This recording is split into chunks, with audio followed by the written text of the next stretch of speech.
পানীয় জল উত্তোলন কি সঠিকভাবে হচ্ছে? গভীর রাতে আচমকা তেলেডি পাম্পে পরিদর্শন করলেন পুরুলিয়া পৌরসভার পৌরপ্রধান নবেন্দু মহালে। শুক্রবার রাত 12টার সময় হঠাৎ জলবিভাগের ইঞ্জিনিয়ারদের নিয়ে পুরুলিয়ার তেলেডি পাম্পে যান। প্রসঙ্গত, শহর পুরুলিয়ায় চরম জলসংকট দেখা দিয়েছে।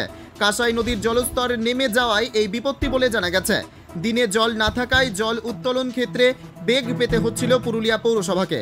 তবে রাতে কাঁসাই নদীর গর্ভে জলস্তর কিছুটা থাকলেও সেই জল নিয়মিত রাতে পাম্প চালিয়ে সঠিকভাবে তোলা হচ্ছে কিনা তা জানতে এদিন আচমকা এই পরিদর্শন।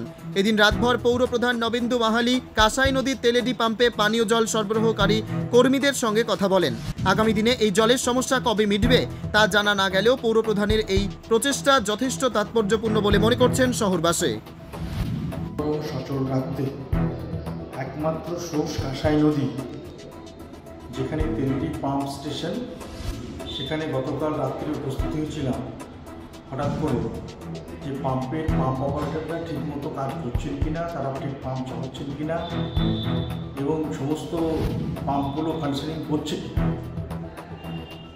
এই কাজ দেখার জন্যই গতকাল রাত্রে হঠাৎ করে সারপ্রাইজ ভিজিট করেছি। বিভিন্ন জায়গায় পাম্প স্টেশনগুলো এইভাবেই মনিটরিং হচ্ছে। পুরুলিয়া শহরে যেভাবে জলের ক্রাইসিস দেখা গেছে, কাঁসাই নদীর সোর্স, আমরা ডিপ টিউবওয়েল বোরিংয়ের মাধ্যমে এইভাবেই সারা রাত্রি পাম্প চালিয়ে জল তুলতে হচ্ছে। মানে এই কাজটা তদারকির জন্য ইঞ্জিনিয়ারকে সাথে নিয়ে গেছিলাম এবং ইঞ্জিনিয়ারদের করার নির্দেশ দিয়েছি যে regular day to day monitoring করে এবং কোনোভাবেই কোনো খামতি থাকবে না।